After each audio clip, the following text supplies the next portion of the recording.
Dr. Turner and fellow members of the Board of Trustees, President Lemura, Provost Marina, deans, faculty, staff, and administration of the college, families and friends of our graduates, and of course, you graduates yourselves, members of the Moyne College class of 2017.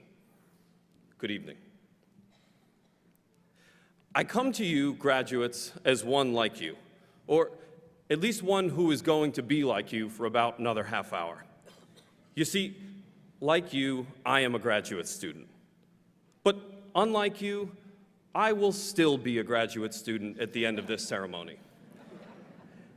So if you have any pointers for me on how I get to where you're sitting, I'll be waiting in the back afterwards. Don't be shy. I've spent 6 of the last 7 years studying theology at Boston College, another institution of higher learning sponsored by the Society of Jesus, that is, the Jesuits.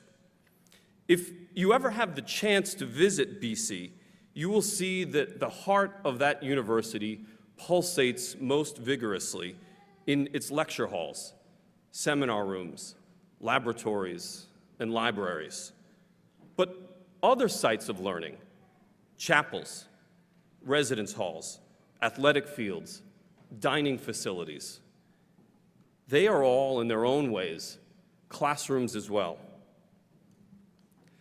As a graduate student, though, I have found most of these non-traditional classrooms to be almost entirely peripheral to my studies. In 6 years at BC, I have been to only 3 football games, all of them against my undergraduate alma mater. I have never been to Mary Ann's, a local watering hole popular among undergraduates. I've never wanted to live in a mod, a type of housing unit especially coveted by undergraduates. I say all this not to belittle Boston College. Truly, I feel like I'm lucky to be a part of that extraordinary university. I say all this to highlight that there is a difference between being an undergraduate student and being a graduate student at a Jesuit university. The difference, I imagine, is discernible here at Moyne as well. Some of you, for instance, understand the full mystique of Dolphy Day. The deep desire of seniors to live in the new townhouses behind Mitchell Hall, and the fact that the plaza actually is open sometimes, just not when most of you arrive to begin your classes. These are all parts of the Moyne experience that the undergraduates know almost intuitively. But unless you once were one of those undergraduates, these things are probably as unfamiliar to you as Mary Ann's and the mods are to me. The graduate student experience is different from the undergraduate student experience. But how are they different? What is distinct about graduate education at a Jesuit university? In a word, the difference hinges on mastery. In an image, the difference is best illustrated by an hourglass. Let me explain. At Moyne College, at any great Jesuit university, we want all of our students, undergraduate and graduate students alike, to achieve a level of mastery in a field or in fields of their choosing. Consider that mastery the narrowest part of the hourglass. To arrive at this point is one of the fundamental goals of an undergraduate education. This is why we have majors, minors, concentrations. These are all different ways to allow our undergraduates to focus on something that excites them, something at which they excel, something for which the world has a need. But the undergraduates approach this mastery, this narrow point of the hourglass, from a broad base of study in the arts and the sciences. You may want to achieve mastery as a biologist, or as an historian, or as a sculptor. But if you are an undergraduate student at Moyne, you will read great literature. You will learn a language. You will engage the timeless questions of philosophy. And what is more, as you do these things, you will likely be nourished by time spent in prayer in our chapel, by conversation with your roommates, perhaps in the townhouses behind Mitchell, by a beautiful spring day named in honor of jazz musician Eric Dolphy, by a slice of pizza or a chicken parm hero at the plaza. Undergraduates here approach the narrow path of mastery via the expansive boulevard of a liberal arts education, by way of the rich spiritual, social, and cultural experience of life on the Heights. Graduate studies proceed differently.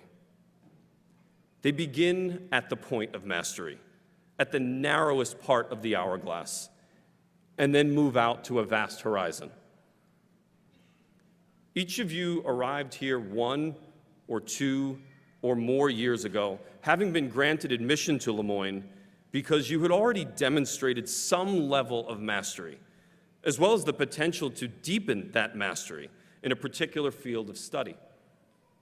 Yet it is only today that Dr. Lemura and your program director will hand you a degree that says master or something like that at the top. Why? Why, if the hourglass image I have proposed is correct, did we not award you master's degrees at orientation? Or why do we not award the undergraduates who have just arrived at the narrowest part of the hourglass master's degrees on Sunday morning? The experience of St. Ignatius Loyola, the founder of the Jesuits, responds to this question. And his response can teach all of us one final lesson here at Moyne, a lesson about mastery. In 1545, the Catholic Church convened the Council of Trent, a meeting at which all the bishops of the world gathered to formulate a response to the Protestant Reformation. At the time, the Jesuits were a very young religious order, just about 5 years old.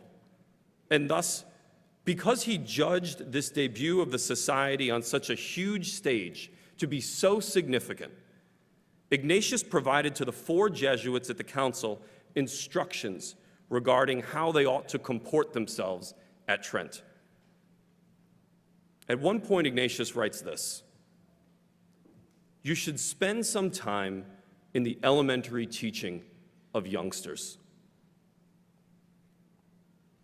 Ignatius encourages them as well to visit with the poor and those in hospitals. But it is that assignment of instructing children, of Jesuits with even more years of graduate studies than I have, teaching little ones the alphabet and basic grammar. That is the image we must keep in mind. I'm convinced that Ignatius asked those 4 Jesuits to do this. He asked them to be theological advisors to bishops and cardinals by day and teachers of children by night, because both of these tasks are essential to Ignatian mastery.